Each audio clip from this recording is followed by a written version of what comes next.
Hello. Before we get started, I want to let you know that this podcast is brought to you by Human Restoration Project's fantastic patrons. All of this work, which includes free resources, materials, and this podcast, is available for free due to our Patreon supporters, three of whom are Tracy Smith, Joshua Sloat, and Trent M. Kirkpatrick. Thank you for your ongoing support. You can learn more about the Human Restoration Project on our website, humanrestorationproject.org, or find us on Twitter, Instagram, or Facebook.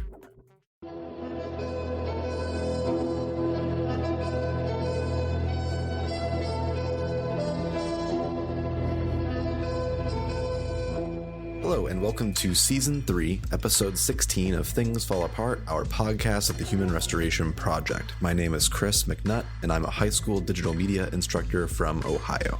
Today's discussion is all about school lunch. I've always been perplexed by it. It's sort of taken as part of school, this fairly bland-looking, processed mess that students eat during the school day. And I think a lot about Michael Moore in the documentary Where to Invade Next, where he shows how ridiculous it is that the United States spends, on average, more than other countries' school lunch programs while not even serving fresh food. And it's not uncommon to view any school's lunch menu and see the same questionable offerings. There's chicken nuggets, French toast sticks, chicken sandwiches, hamburgers. And when I saw this new book, The Labor of Lunch, written by Jennifer E. Gaddis, I was thrilled to see this in-depth discussion on why school lunch is the way that it is. It's a chronicle of the history, the social issues, and just the modern movement of school lunch reform. Jennifer offers a complete in-depth look at what school lunch is in fantastic detail, and you can find our review of the book on our website. Further, you can support the University of California Press, which is the small publisher that supports this work, by using the promo code found in our show notes, which offers 30% off. The podcast isn't promoted, we just like the work and want to share it with people. Teachers and students remember people To me, it speaks that the truth to walk away from it. It's not been When it comes to your work, essentially it's interesting because it's not only talking about just school lunch as a nutritional concept, but it's also talking about our economic inequalities, lunch's connection to quote unquote women's work, because it is historically a feminist cause.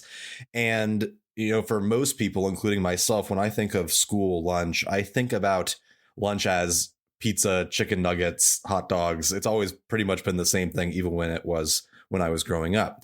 However, you've kind of traced the history of school lunch for really over 100 years.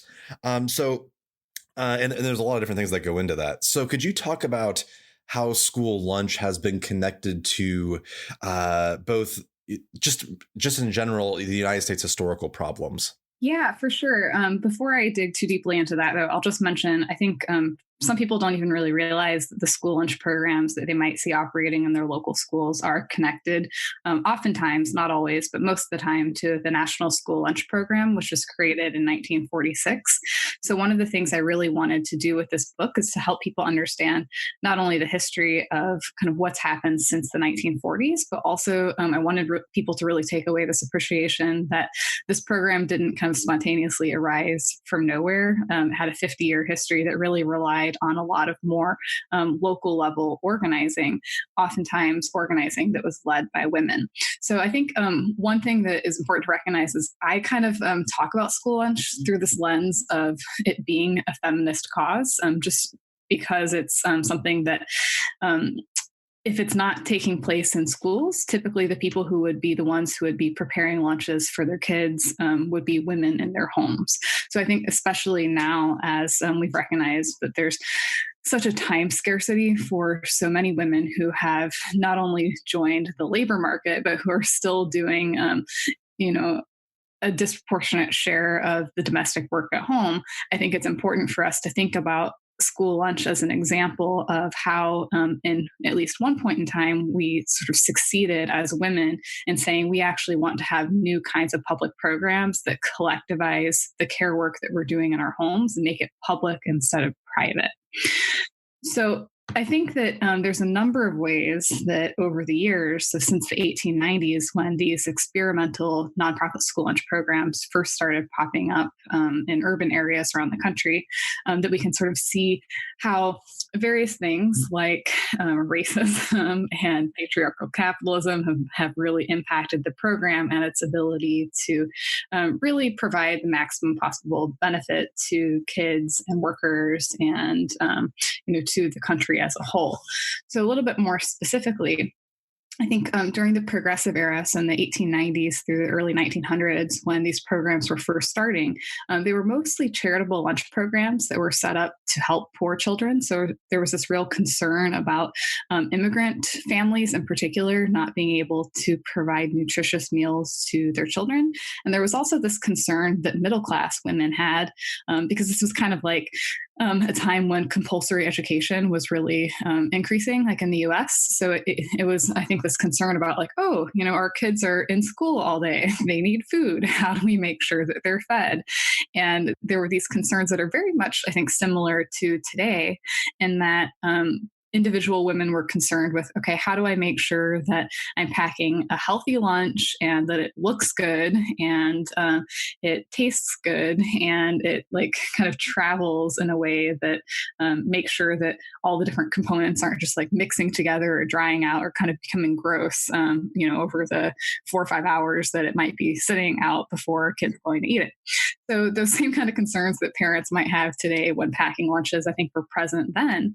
And similarly, there were a lot of concerns around this issue of food safety. Like, how do we know that even like the flour that we're buying to make bread or the bread maybe that we're buying from the bakery isn't using flour that has been cut with sawdust? So there were these real concerns about like what sort of additives or just in general kind of fraudulent practices might have been used at the time by the food industry to try to cheapen food in a way that would allow these companies essentially to profit more. So I think it's important to recognize that in the early years of this program, there were these real concerns about really this idea of trust within the food system, because I think that that's actually something that's really motivating a lot of contemporary school food reform efforts, is this idea of, well, these big food companies have, made chicken nuggets and pizza that has tons of preservatives and additives and things of that nature. So one of the strongest, I think, trends right now is this notion of what people sometimes refer to as real food in schools. So this idea of cooking from scratch with more basic ingredients versus reheating these like processed factory made foods. So those same concerns were there 100 years ago, which for me is like just this totally shocking thing to uncover.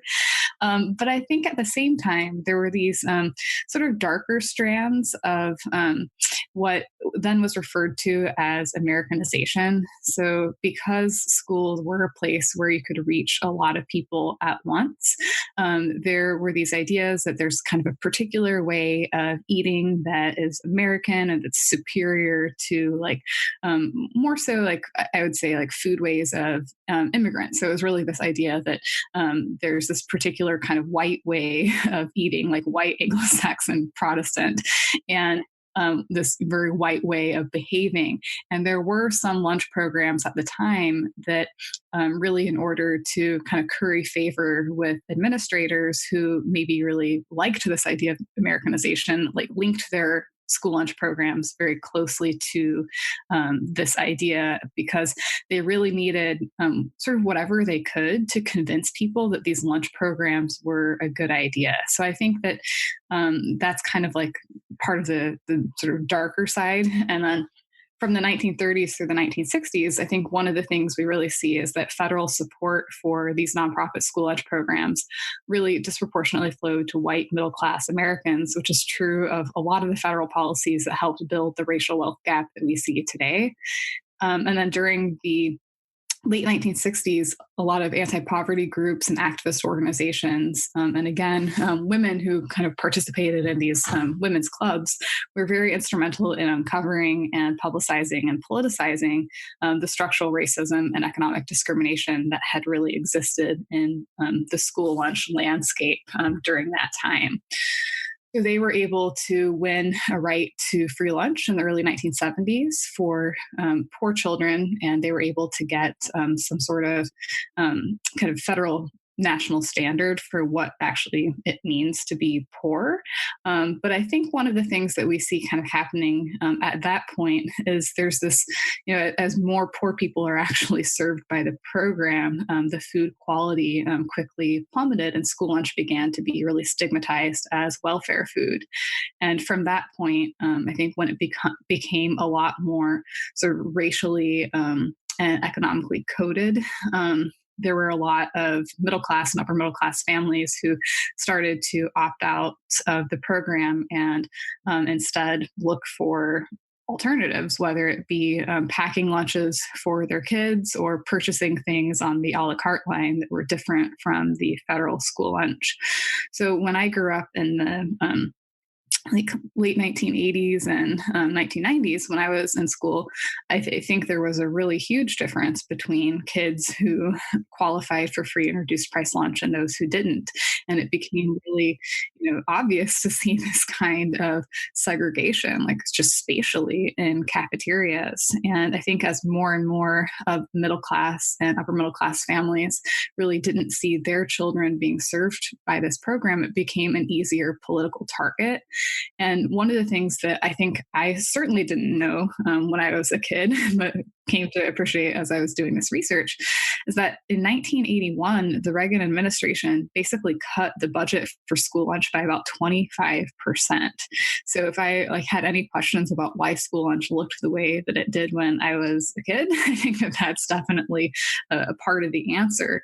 And I think that I was fortunate in that I grew up in a household where my parents, had the economic ability to provide a different kind of lunch for me if I wasn't happy with what existed in the school cafeteria. But that's a luxury that a lot of families don't have. So I think it's just really important that when we're thinking about these kind of policy changes and this arc of history, that we're really thinking about the people who really are dependent on this program, and recognizing that they too deserve, a really healthy and just genuinely positive lunch experience versus the kind of shame and sort of cast offs of this is good enough, but it's not great. School lunch has become something that's so status quo and something that's so commonplace that we don't really even question it anymore. I was doing research over this to throw it into an article I was writing, including your work in there. And I was like, well, let's figure out what's on the lunch menu at the school down the street. And then I was like, well, is it the same in Iowa or in California or wherever I Google? And it's all the exact same foods, no matter really where I look. It's always the stereotypical, I remember from when I was in school, it's like the little wrapper kind of like chicken sandwich that's just 2 pieces of bread and a piece of chicken, like very breaded chicken. Sometimes even just they know it's not going to be good. So that's things like the sloppy salad or these very non-appetizing sounding foods. It's funny that you bring that up, because I do think that there's this kind of weird phenomenon with school lunch menus where I think you're absolutely right that when you read different menus, they might sound oftentimes very much the same. But one of the things I learned in going around to a lot of different school kitchens and cafeterias is that you can't always tell exactly how good the food is from a nutritional standpoint or from a taste and appearance standpoint based on the menu, because there's so many things that have just been sort of coded as this is what school lunch is, this is good food, but it might actually be in one district, a super highly processed chicken nugget that maybe has a lot of chemicals that I personally wouldn't want to be feeding children. And then in a different district, it might be that they're actually using whole muscle meat instead of chopped and formed meat, and that it doesn't actually have any kinds of additives or fillers, that it's what people would refer to as being clean label. So it's hard to tell sometimes when you're just looking at the menu. So you kind of have to do this deeper digging to understand what's the food philosophy of the particular school. So are they using language surrounding clean labels Are they talking about what people sometimes refer to as ingredients of concern? So things like high fructose corn syrup and artificial additives, and talking about removing those from the ingredients and the foods that they're purchasing for the schools?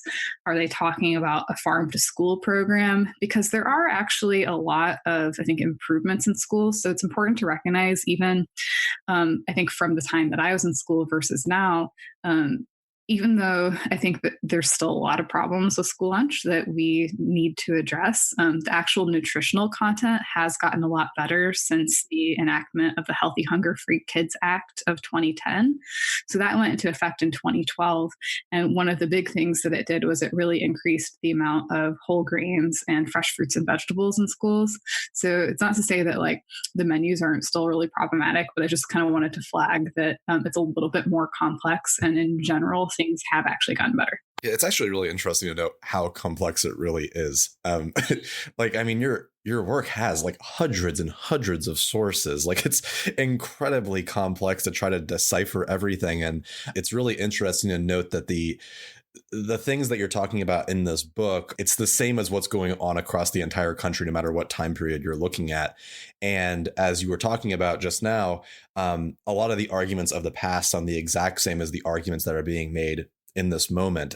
Like, for example, there's a part where you're talking about how Caroline Hunt, who was a child rights activist, she was a feminist, she talked about social justice, and particularly when it came to school lunch, she understood that lunch is more of a social justice issue than anything else, as in it's important that the poor have the same opportunities as the rich when it comes to eating a healthy, sustainable meal.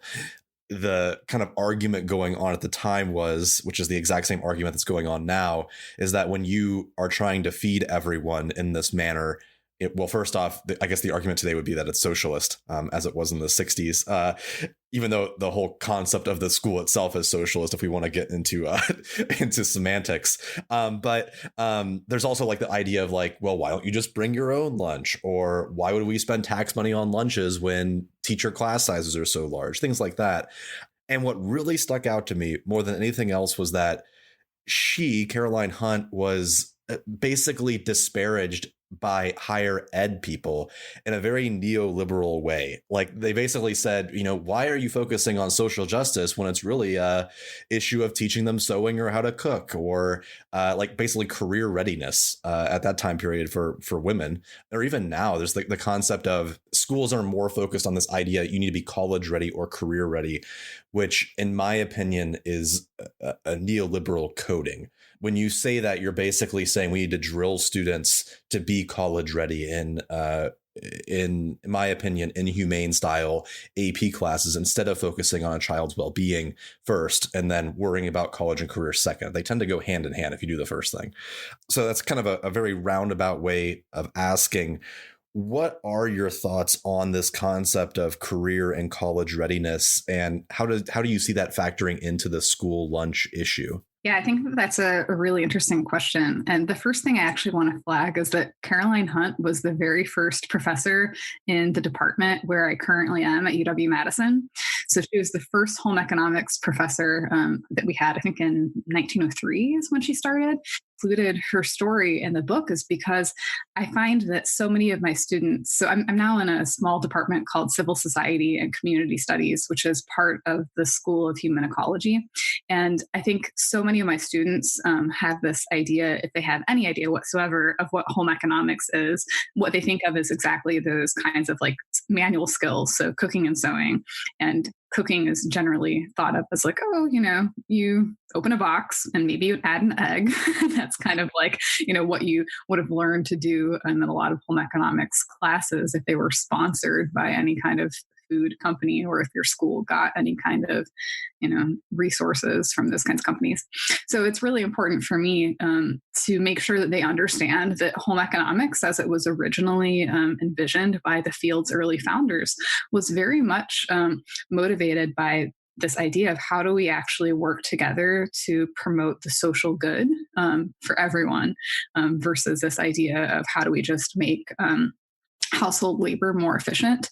But there was always this little bit of tension between, well, on the one hand, it's actually important for us to bring this additional value, to make people understand that household labor is actually important. But on the other hand, we exist within a system that has assigned the majority of that labor to people who identify as women. So if we want women to have more power in the political and economic sphere, then we have to find a way to actually reduce the amount of time that they're spending on these things. So even this idea of how do we make household labor more efficient, part of it initially had this kind of political bent to it in terms of thinking about how do we actually make space for women to participate in things outside of the home. So I think that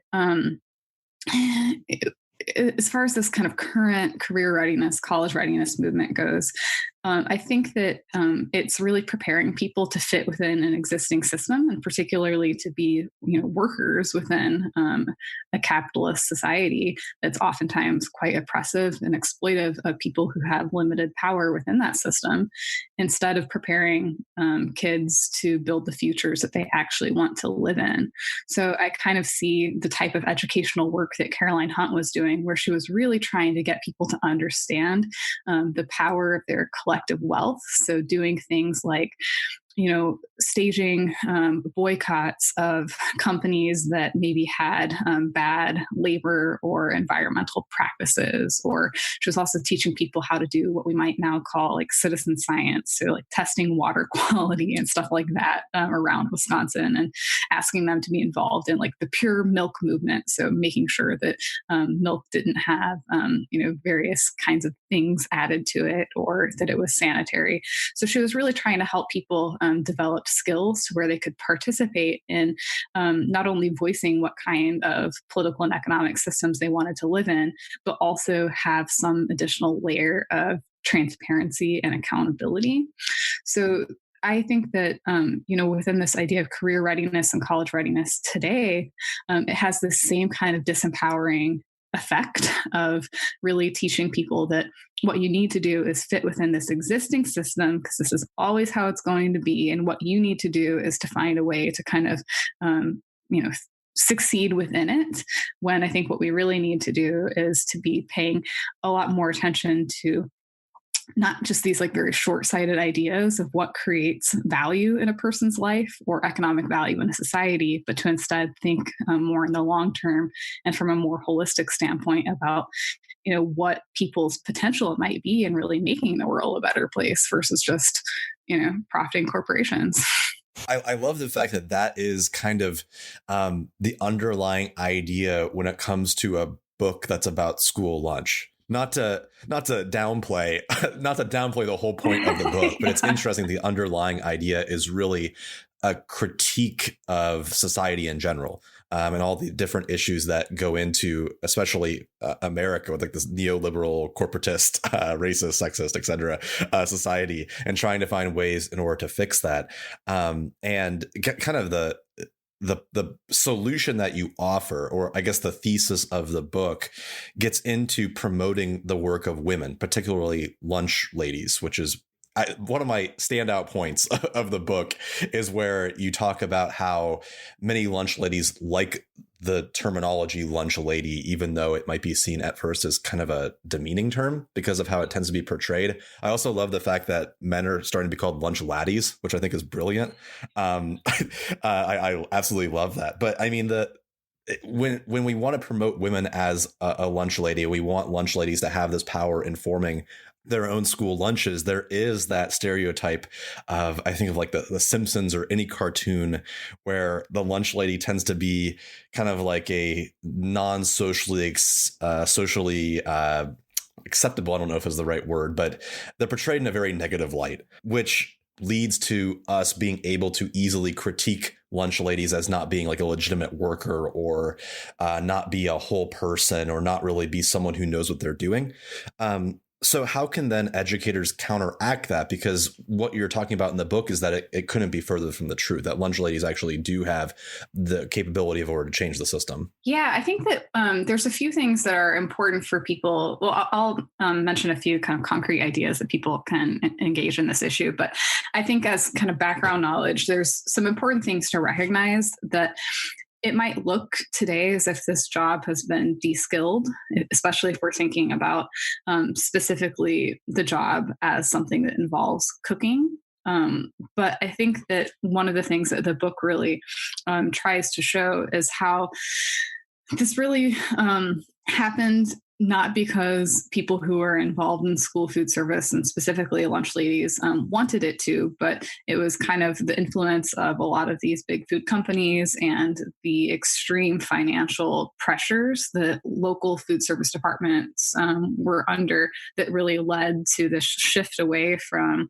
cooking from scratch to just reheating factory made food.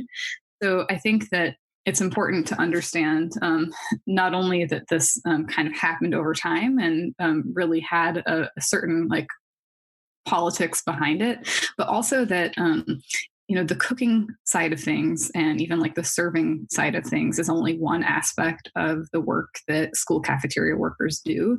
So I in the book try to talk about this through the lens of care. So I think that it's important for us to understand that they're actually part of our public care infrastructure, and they're not only providing direct care to students in terms of providing for their physical and emotional needs. And I say emotional in that it can be anything as simple as knowing the kids' names and like being kind to them when they walk through the lunch line, to something that's a lot more complex than that. Like I actually had workers who I interviewed who would tell me that they became really close to certain students that they fed on a daily basis, and those students would confide in them, not their teachers, not their principals, because they were seen as kind of an adult figure but non-threatening. So I actually had some workers who would tell me that it was a very hard job emotionally, because they would actually learn about kids who were experiencing homelessness, or kids who families were like broken up through like incarceration or things of that nature, and they would really try to be there for the students, but it was something that for them like it took emotional labor to do that, right? And then I think beyond the sort of direct care providing physical and emotional needs for the kids, there's also all this work that goes into maintaining like the physical space of the cafeteria. And in particular, I saw a lot of instances of workers, if they had any kind of agency whatsoever in the school food environment, they would oftentimes like decorate the cafeteria or do other things to try to make it feel like less of an institutional space for the kids that they're feeding. So I think that those are two elements of what they work on. And then the third is something that people sometimes refer to as community mothering. And it's basically this idea of really understanding. So like, first of all, a lot of these workers live in the communities that they're serving. So they might have grown up with like the parents or relatives of the kids that they're feeding. So they oftentimes will know like social relationships, and they might also know kind of like who's friends with whom and what's going on kind of in the broader community. So I think that they're able to play this important role of understanding the broader kind of social context that kids are living in, and helping with maintaining different kinds of relationships over time. And in particular, I think one of the relationships that exists more on the communal level that I think they're really important in cultivating is on the one hand, this idea of like kids actually learning more about where their food is coming from. So in school districts that have farm to school programs, one of the aspects of community mothering that I think is really important is helping kids understand like their social relationships to the farmers and farm workers and people who are working in food processing plants who are actually, doing work to grow and prepare the food before it arrives in the cafeterias. And I think another aspect of that community mothering that's really important is them also really helping kids to understand. I have a second point, but maybe I can just stop with that point. Well, I was going to say the thing that I thought was really interesting that might fit into that is that concept of I don't know the exact term, but it's basically like food testing. So like exposing students to new foods like once or twice a month with the goal of like kind of like I imagine if I would have grown up eating quinoa, I might like it now because I think it's disgusting. Oh, right. So that actually, thank you. That jogged my memory. Because what I was going to say is that I think that another piece of what they're doing is they're able to, for instance, like when taste testing is going on in the schools, or when menu items are changing, or even when menu items look the same, like it appears like, oh, they're just still serving hamburgers. But in reality, if they're switching from like a pretty status quo hamburger patty to a clean label hamburger patty that doesn't have like pink slime was like a big issue in school for a while. So they can actually communicate those changes to the people around them who might have kids in the schools. And I think because they work on the front lines of school food service and they're also like really considered like members of the working class, they, I think, have more credibility when they describe what's going on in the schools versus like if parents get some sort of like letter sent home from like the principal or from like even like the director or manager of the school food program. I think hearing from frontline workers in more of this kind of one-on-one word of mouth way has a lot of power in getting parents to trust that something different is actually happening in their schools.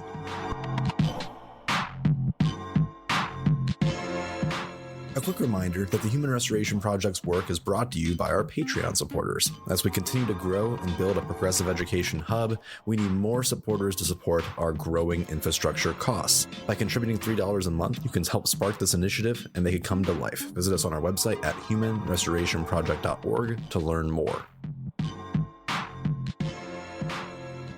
I feel like, at least in the circles that I'm involved in, this issue's kind of unexplored.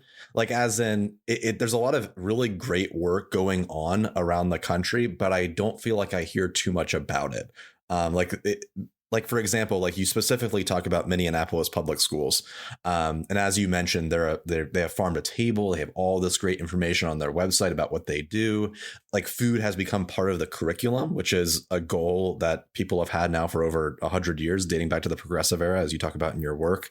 Where would people go in order to learn more about how to change their own school's lunch program if it's not up to the standards that they would like it to be? Yeah, so there's a few places that I would specifically recommend. So a nonprofit called the Chef Ann Foundation has a really great parent advocacy toolkit. So if you just go to the Chef Ann Foundation, you can find that, and it kind of walks you through like how to learn about what's going on at the local level and how your local program fits within this broader kind of state and federal level infrastructure, and gives you like very specific advice for how to move forward and trying to make changes in your own local district. I'm actually building out a community reading guide that will be up on my website within the next couple weeks, and that will have some suggested activities for organizing. So I'm drawing on some of the stuff that Chef Ann Foundation has already put together, but kind of adding some additional things that relate more to the labor and community organizing side of things. And just in response to your earlier question too about what educators can do, I think supporting like the workers' labor struggles and talking to people about how this work actually matters, and specifically sort of modeling to kids that this is respected work, I think are all really important things. And educators and parents and kind of anyone who's interested in this issue, I think, can play a really important role in making things better by advocating for a higher reimbursement rate and other kinds of changes within the Child Nutrition Act reauthorization, which should be happening in the next year or so.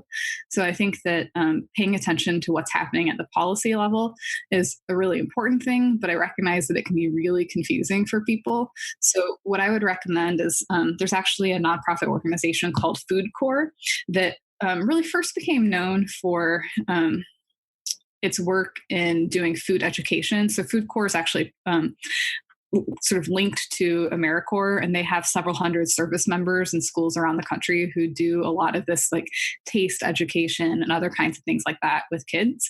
But they've recently sort of branched out to where they're moving beyond just this like direct service model to devoting a portion of their time to really thinking about systems change. And on their website, they have a really helpful resource. It's their Policy Action Center.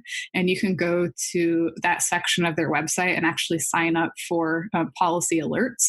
And I think that their team there does a really, really great job of making like this kind of complex legislative landscape really digestible for people. And the actions that they suggest, I think, are very easy to follow. So for people who want to get involved in more of the federal level, like policy advocacy side of things, I think that's a really great place to start. And then the last piece that I would recommend is, especially for people who are interested in more of the local food side of things, the National Farm to School Network has a lot of really great resources on their website about how to start a farm to school program if there isn't one at your school, or how to maybe access additional resources if you're trying to grow like what your farm to school program looks like. I would say with any of these changes, though, one of the things that is really important to keep in mind is that you might face a fair amount of resistance, but it's important to understand that resistance kind of comes from different sources. Sometimes it's that people feel constrained and like they don't actually have the resources to make change, or like, oh, these parents are going to care about this for an issue, that affects their kids. And then as soon as their kids graduate in a year or two, like, they won't be involved anymore and we're going to be stuck with this stuff. So I think it's really important to kind of build a base of like interested parents and community members who are really willing to work on this in the longer term, because there's some changes that I think can be made more in the short term and other things that really are about longer term planning. So I think that it's really important to just approach this whole issue as if it's really a partnership between like, people in civil society and like the school district itself. I think that sometimes I've seen these kind of reform efforts not go so well when the people who are working in the school food service department feel just like attacked, or like, people don't appreciate like that they're really maybe trying to do a good job with limited resources. So I think understanding first kind of what the situation looks like in your school is really a good way to kind of build some good faith. It really is a systems issue rather than a person's fault. There's so much going on, especially like once you get into how the regulation works and how the corporate connections work and just all the little tiny things you have to think about when doing this. It's no wonder that it functions at all, given how complex it is. But actually, can I add one thing to that? So you did jog my memory about something in that it's very complex, but I think one really simple thing that parents can do that they don't often think about is being really strategic about expressing what they want the school lunch program to look like, and then rewarding the school district like when it starts to make those changes. And what I mean by that is that a lot of people have started to say, well, we want food in schools to be more scratch cooked. We want it to be more culturally appropriate. We want it to use more locally sourced ingredients. And I think that when districts start to make those sorts of changes, even if their menus might not be totally perfect, it's really important for families who might be opting out of the program to start opting back in. And I think that one thing that's important to recognize is that there's about 30 million kids who participate in the school lunch program every day, and another 20 million who don't participate. And the bulk of those 30 million are kids who qualify for free or reduced price lunch. It's not to say that some of the 20 million wouldn't also be eligible, but the vast majority of those kids are opting out because they have like some sort of economic resources that are beyond those of the 30 million.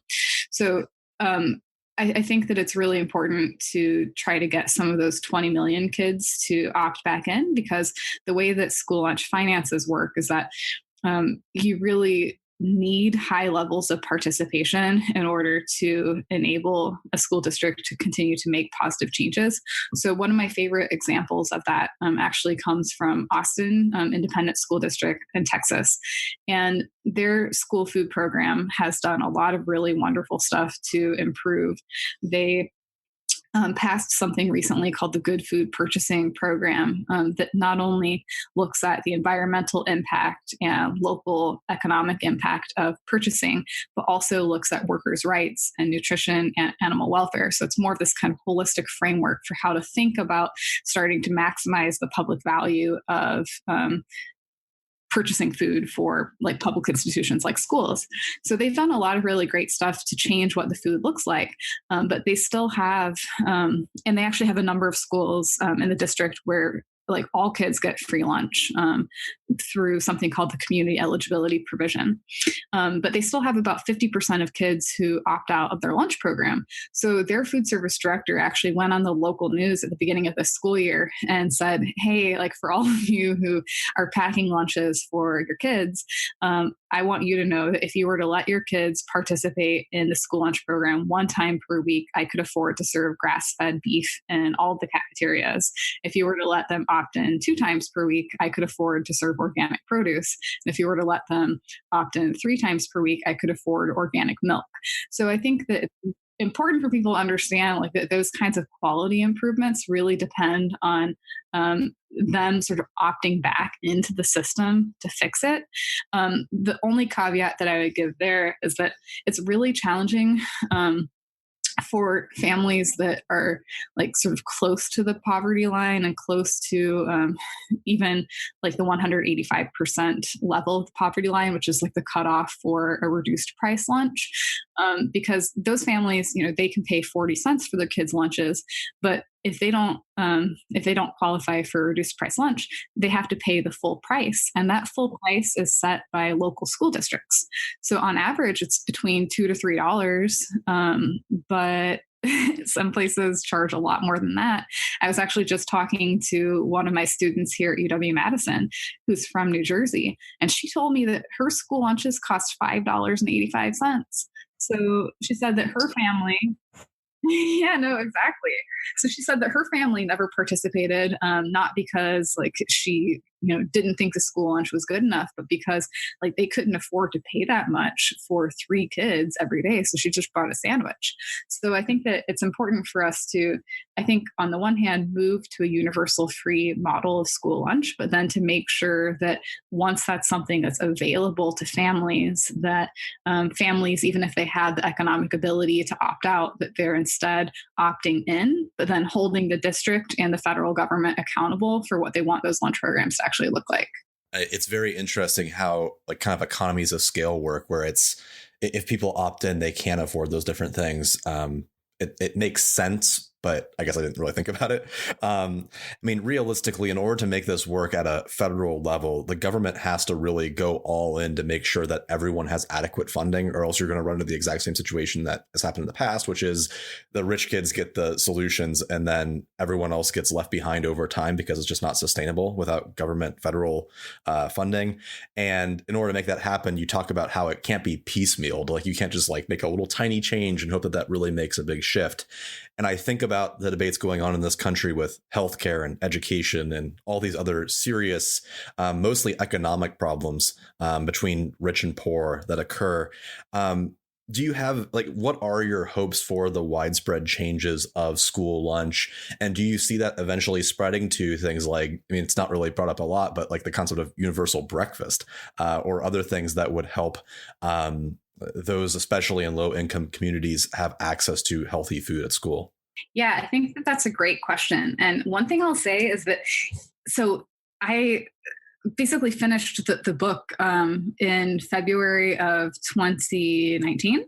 And so much has happened since then. It's really exciting to me. And I didn't get to talk about it in the book, obviously, but I think that there's been this huge shift in the amount of attention that policymakers are giving this issue of universal free school meal programs. And I think a big thing that's fueling that is all of the kind of public outrage surrounding this practice that people refer to as lunch shaming.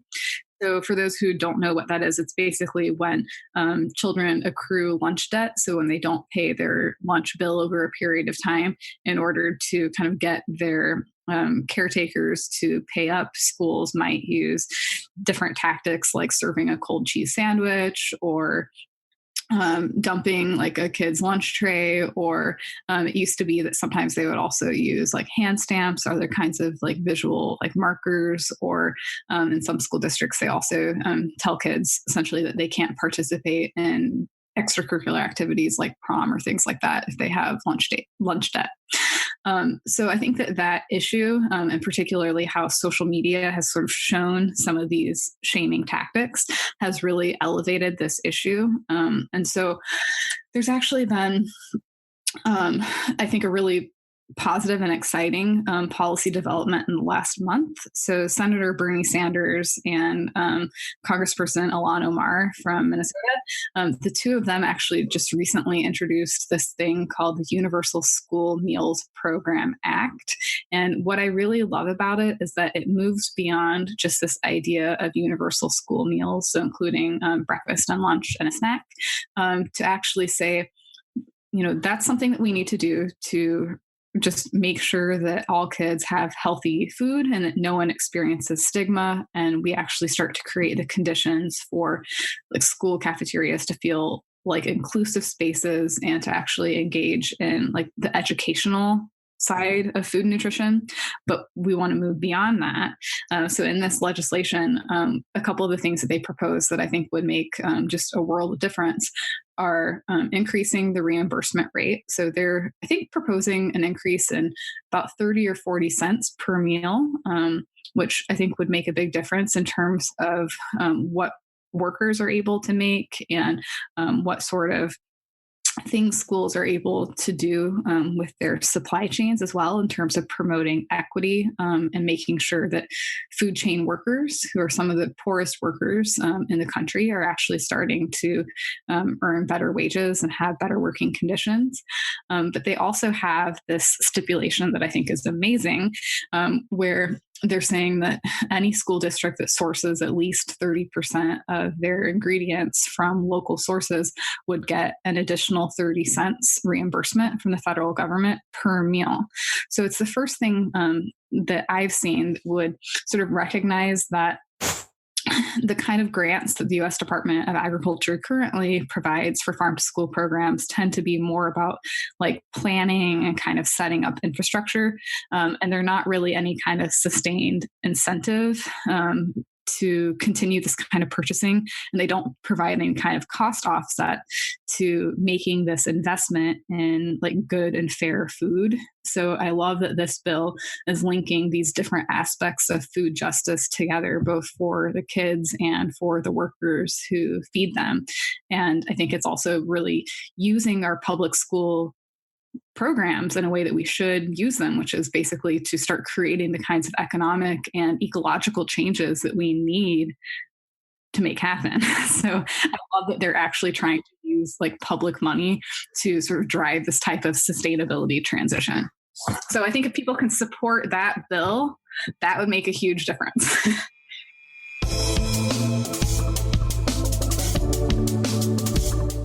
Thank you again for listening to Things Fall Apart from the Human Restoration Project. I hope that this conversation leaves you inspired and ready to push the progressive envelope of education. You can learn more about progressive education and stay tuned to this podcast and other updates on our website at humanrestorationproject.org.